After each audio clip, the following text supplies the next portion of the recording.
Making money is hard. Managing people is hard. Managing customers is hard. The only way that you can get better at it is trying it. The only way that you can see if you have what it takes is to give it a shot. 3 quick thoughts for you. Number 1, the longer I go as an entrepreneur, as a manager, as a business owner, the more I think about how naive, confident, and arrogant I was at the beginning of my career. And I think this is a double-edged sword. I look back at the way I acted, the way I talked, the way I have some very specific meetings in mind where I know that the way that I presented myself and the things I said weren't ideal, to say the least. But this is a double-edged sword, because without that blind confidence and without that ego and without that energy and that maybe not fully polished understanding of risk, without those things, I don't think I ever would have become an entrepreneur. I think if I would have taken myself too seriously or become more mature or understood the risk factors a little bit more as I do now, I don't know that I would have had the guts to go out and start a business. So I think I tweeted this and somebody had a good saying. They said, the ego of a young entrepreneur is the envy of an old entrepreneur. The confidence, the blind confidence of a young entrepreneur is the envy of an older entrepreneur. And I think there's something to be said for that. I think if you're going to take a different path, if you're going to try entrepreneurship, if you're going to do those things to make it happen, there has to be some level of blind confidence. There has to be some level of ego and, I'm just, I can't go wrong. I can't mess this up. And when I look back on myself as a 21-year-old when we started our small business, I was the epitome of that. I was running around thinking that every decision I made in the business was the best decision. Looking back, I made a heck of a lot of mistakes, but I learned and I was competent. I'll give myself that. I made good decisions. I was a good leader. I had charisma. I had things going for me. But man, I made myself sound foolish in a lot of meetings. Another one, running a business, being a business owner. This is another totally different thought. Running a business and being a business owner is not all fun and games. And it's for one main reason. Every time my phone rings as the owner of a business with 40 employees now, every time my phone rings, most of the time, it is not for somebody to share good news with me. It's the bad news. They don't call the owner. They don't call the manager of small businesses. They don't call the head guy unless there's a problem that they don't know how to solve. They don't call and say, hey, I just left a customer's house and everything was great. They're really happy with us. That's not how the interaction goes. Real estate is a little bit different now, a little bit lower stress. But when we were in our service business and our phone rang from one of our guys on the ground out on these trucks, it was almost always a problem. How you manage those problems and how you deal with them is another thing. But that's what this podcast is about, being an effective manager. But if we just go back to this notion that every time the phone rings and the bottom of every problem, the bigger the problem gets, the more it goes to the owner of the business. Everybody thinks entrepreneurship is fun. They look at people who are successful and they think, oh my gosh, starting a business is unbelievable. Look at this. Very few people realize that entrepreneurs don't get good news. The good news doesn't come to the entrepreneurs. Of course, they have success, they make sales, but much more like it, they're called upon to solve problems. So it's not always as fun as people think it is. There's a lot of risk. It's not for everybody. I sit and talk with people and I tell stories of the early days in the student storage business. And to paint a picture, we were 23. We had risked everything. It was 2013. We had a big growth year this was in Boston. We had a big growth year. We had more customers than we could have expected, and we didn't know what we were doing. So we were severely understaffed. And these are periods of time when I would spend a 3-week stretch sleeping an average of 3 to 4 hours a night. And the big busy weekend in Boston, which is always Labor Day weekend, we're delivering all this stuff. This would be a 4-day stretch when we had half of our deliveries for the whole year, this 4-day stretch. Those days I wouldn't sleep at all. And I have a horror story that I'll share with you, just kind of paint a picture of how rough it can be to be an entrepreneur. We were in Boston. We got way too many customers. We were severely understaffed. We were working our employees too hard, too many hours. We're talking driving truck, doing physical labor for 60 hours a week, 12-hour days, several days in a row. And it's just really, really hard on your body. And so they started to basically quit. And we're the 3rd day into this. And this is back when I was the customer service department. I was the billing department. I was making the schedules. I was helping to load the truck. I was organizing all the people and trying to get them to show up to do their job. And we were overloaded, which was a good thing because we made some money. But man, we had a lot of work to do all in a very short window and not very much time to plan for it. And we were doing deliveries. We were taking stuff back to these customers. And the 3 previous days, I had probably slept 1 or 2 hours in a warehouse on a blow-up mattress, in a grody warehouse in Everett, Massachusetts, on a blow-up mattress. I had not taken a shower because I didn't have time, and there wasn't a shower at the warehouse. And I would basically drive a truck all day, unloading. And my partner was doing this exact same thing with me. Dan was there with me every step of the way here. But I'm going to tell you from my perspective, we were slammed with customer service inquiries, making schedules, unloading trucks, and loading trucks. And every morning at 7 a.m., 10 guys would show up, and we'd send 5 trucks out with full of stuff, 25 customers, 30 customers each, 5 trucks out. And then we'd take them an empty truck in the middle of the day while they were getting lunch, and we'd swap it out for a new truck, another full truck. So each crew would unload 2 trucks. Well, we had been working nonstop for 3 days. We'd drive a truck all day. We'd get home. We'd need to start loading new trucks. We'd send our guys home because they were too busy. And me and Dan would basically stay up, from 8 p.m. to 2 a.m. loading these 5 trucks for the next day. And then from 2 a.m. to 5 a.m., we would send out the schedules for the guys the next day of like where their first stop was, what they needed to know for the next work day. And we'd also answer customer service inquiries all night. At one point, literally, we're 3 days into this, working nonstop. The morning comes and 4 of the 10 employees don't show up. So Dan takes a truck by himself and I take a truck by myself. And the other 3 trucks go out with 2 guys each on them. We had 6 employees left. Nobody at the warehouse to load new trucks. We're going to have to do that later that night. I'm out on a truck by myself and I get a call from one of the guys. Pick up the phone. Hey, Nick, it's Terrence. I'm in Harvard Square in Cambridge. It's, as you know, if you've ever been in there, it's very small roads. This kid's driving a 16-foot truck.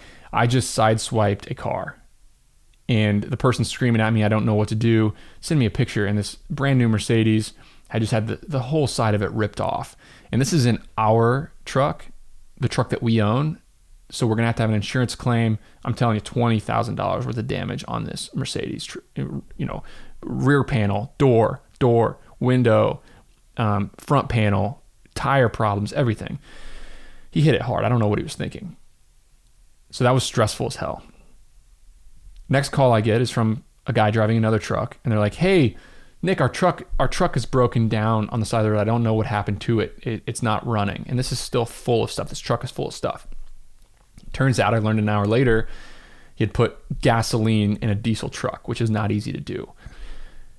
That is something that's not covered by the insurance with Ryder. We got a $1,500 bill from that. It was brutal.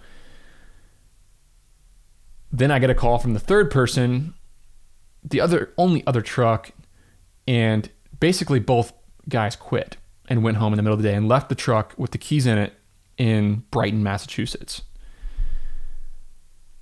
At this point, I'm getting my phone blown up from new customer calls, and I have tons of anxiety, and it's the day's going on. I hadn't eaten lunch yet. It's about 2 p.m. I'm out of energy. Hadn't slept well in a week. And I had a mental breakdown on the side of the street. I had a panic attack, an anxiety attack. I remember I was by myself. I walked over to the sidewalk, put the truck in park, walked over to the sidewalk, curled up in a little ball, and cried. I'd say for 20 minutes, I cried. I just didn't do it. I left my phone in the truck, and I cried for 20 minutes. I called my mom, crying because the only thing that I wanted more than anything in the world was to be at home in Southern Indiana, not running this business in Boston, Massachusetts, to never think about the student storage business again. And I was crying to her, just being like, I don't know what I'm doing with my life. Why would I put myself through this? This is what happened. And she didn't know what to say. Obviously, she felt bad for me. 20 minutes later, I'm starting to get it together. And I called my partner, Dan. And he said, Nick, we got 2 days of this left. He's like, you got to just get it together. Like, stop being a baby, in so many words, he said. And he was right. And he got me together, and I pulled it together, and I drove that truck until it was empty. I drove that truck empty to the next truck that was full that the guys had abandoned. Got in that truck and drove it myself and unloaded it. We had another truck at the warehouse that we needed to unload as well. I got home from unloading these boxes. I think we went out at 7 a.m. I got home at about 5 a.m. from unloading these boxes, delivering customer stuff. My partner was in the same exact boat. And I just remember that being the hardest time in my entrepreneurial career. I was sleep deprived, not to do too much information, but I had a really, really bad case of chafing between my thighs where I was bloody. I was bleeding, so I had to walk around with bandages wrapped. Again, I hadn't showered in 3 days. I went to laundromat to do my laundry, and I was using like baby wipes to keep myself from like really smelling up elevators with customers. But there are many stories like this in my journey. I mean, we were in a very hard business. We learned a lot about it, about what stress is, about what real stress is. And we got through it, but not without some scars, some mental and emotional scars. And another thing that I'll say, I'll leave you with one more thing before I wrap up this podcast episode. If there's one main takeaway that I've learned that is not really intuitive, it's that it's very uncomfortable paying an employee to do a job when you know as a business owner that A, that employee is going to cost you money and hurt your margins, and B, you can always just do it yourself a little bit longer. I can physically do this myself just a little bit longer. It's very uncomfortable to hire an employee when you think, is this really a full-time job? Do I really need to invest $20, $30 an hour or $40,000, $50,000 a year? The answer almost always is no. You could keep doing it yourself. But when you hire a good employee and when the business starts to click, a week after these hires, sometimes 2 weeks, a month after you've made this hire, you look back and you're like, how did I ever do this without this person? How did I run this business without this person that I hired a month ago? And here I was a month ago thinking that I didn't even need to do it. So if that's you and I'm speaking to you, I'll tell you right now that it's uncomfortable to hire somebody. It's uncomfortable, especially early on, when you don't necessarily have the money, when you could physically do it yourself a little bit longer. But when you understand the power of delegation, when you get these people who are good A players in your business, your world opens up, you make more money, you spend more time selling, you spend more time working on your business instead of in your business, and your world opens up, and it'll make your life 10 times better. I hope you got something out of this episode, and just take away the fact that, look, this stuff's hard. This stuff is really, really hard. It's not for everybody. Any successful person that you look at, unless they were handed a big family business, and even that comes with its own mental and emotional stress. Every single entrepreneur who's been successful has war stories. They have times when they did not want to be entrepreneurs. They have times when they had to do something for long periods of time that they did not want to do. They have times where they suffered mentally, emotionally, went through anxiety, went through these things that entrepreneurs deal with. Every single person who's been successful that I know has done that. You cannot get around it. So if you're watching this, if you're consuming media online thinking, there's a get rich quick scheme. All I got to do is watch Ty Lopez and open this drop shipping company. And then there's these easy methods. There is no easy methods. If you're not willing to suffer, if you're not willing to do things that other people are not willing to do, then you're not going to build the wealth. That's, it's really hard to get in this world. Everybody thinks making money is easy. I spend a lot of time on Twitter, and there's nothing worse than the amount of people on Twitter that think making money is easy. It's not. Business is fucking hard. Making money is hard. Managing people is hard. Managing customers is hard. The only way that you can get better at it is trying it. The only way that you can see if you have what it takes is to give it a shot. You can read, you can listen to me, you can listen to all 285 or what do we have, 300 of my podcasts. You can do all those things, but when it comes down to it, you got to just get out there and try. It's like trying to learn how to play basketball without ever picking up a ball. It's impossible. You can read all the books from Michael Jordan and all the great basketball players. You're not going to learn how to play or even see what you have until you pick up a ball. So embrace it. Embrace the journey. Embrace the suffering. Those tough parts of entrepreneurship, those things that are really hard, that is what makes the success that much more rewarding. And it leaves me now with a real sense of pride that I was able to push through and handle those very, very difficult situations. So I'm just going to encourage you to embrace it as the journey, enjoy the ride, try not to let the stress cripple you, and just be strong and fight. Hey guys, I have big news. I recently revamped my sales and customer service team at my self-storage company using folks in South Africa. Listen to this English accent. Hi there, my name is Anton and I'm a sales professional from Gqeberha or Port Elizabeth, which is in the eastern province of South Africa. I've been in sales for about 8 years now with experience in hardware sales with some of the leading brands in the world, such as Canon, Panasonic, and more recently Red Bull. Okay, now the surprising part. The person you just listened to is available for hire right now, and they're asking person into your business, or at least interview them. Send me an email, nick@sweatystartup.com, and I can make an introduction and offer you $1,000 off the recruiting fee. nick@sweatystartup.com.